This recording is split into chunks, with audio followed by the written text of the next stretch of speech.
Hi friends, நேற்று ஃபுல்லாக social மீடியாவில் மிகப்பெரிய டாக்காக இருந்தது விக்னேஷ் சிவனோட செயல் தான். டைரக்டர் விக்னேஷ் சிவன் இப்போ ரீசெண்டாக என்ன ஒரு செயல் பண்ணியிருக்காருன்னா, புதுச்சேரி கடற்கரை சாலையில் உள்ள அரசுக்கு சொந்தமான சீகல்ஸ் ஹோட்டலை டைரக்டர் விக்னேஷ் சிவன் விலைக்கு கேட்டிருக்காரு. அதை கேட்டதும் சுற்றுலாத்துறை அமைச்சர் லட்சுமி நாராயணன் ரொம்பவே அதிர்ச்சி அடைந்திருக்காரு.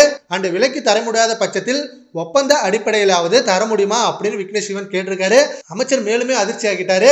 அண்ட் அதுக்கப்புறம் அரசுக்கு சொந்தமான இடத்தை யாருக்கும் விற்பனை செய்ய முடியாது அப்படின்னு திட்டவட்டமா சொல்லியிருக்காரு அமைச்சர் அவர்கள். அண்ட் ரீசெண்டா விக்னேஷ் சிவன் ஏன் இப்படி கேட்டாரு, ஒரு கவர்மெண்ட் ப்ராப்பர்ட்டியை யாருக்கும் விற்க மாட்டாங்க அப்படின்ற அந்த அடிப்படை சென்ஸ் கூட அவருக்கு இல்லையா அப்படின்ற மாதிரி சோசியல் மீடியால செம்மையா ட்ரோல் பண்ணிட்டு இருக்காங்க. இப்ப செம்ம மீம் மெட்டீரியலா விக்னேஷ் சிவன் மாறி இருக்காரு. நிறைய பேர் நெட்ஃபிளிக்ஸ்ல உங்க கல்யாண செய்தியை வித்ததுனாலதான் இவ்வளவு காசு வந்திருக்கா, அதனாலதான் நீங்க கவர்மெண்ட் ப்ராப்பர்ட்டியை நீங்க வாங்க போறீங்களா அப்படின்ற மாதிரி கலாச்சிட்டு இருக்காங்க.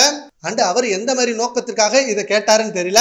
அண்ட் இப்ப ரீசெண்டா அவர் ஒரு கான்செப்ட் நடத்த போறாரு, அந்த ஷோவுக்காக கூட அதை அப்படி கேட்டிருக்கலாம் அப்படின்ற மாதிரி விக்னேஷ் சிவன் தரப்புல இருந்து நிறைய சப்போர்ட்டர்ஸ் சொல்லிட்டு இருக்காங்க. பட் இது எதுக்காக கேட்டாருன்றத அவர் உண்மையை சொன்னாதான் எல்லாருக்கும் தெரியும். அண்ட் நேத்து செம்மையா நெட்டிசன்கள் அவரை போட்டு கலாய்ச்சி தள்ளுறாங்க. இதுல நயன்தாரா அவர்களையும் மென்ஷன் பண்ணி கலாய்க்கிறாங்க. அண்ட் இப்ப ரீசெண்டா தான் அவங்களோட கல்யாண டாக்குமெண்ட்ரி நெட்ஃபிளிக்ஸ்ல கொடுக்கறதாக ஒரு மிகப்பெரிய இஷ்யூ ஆனிச்சு தனுஷ் அவர்கள் கூட.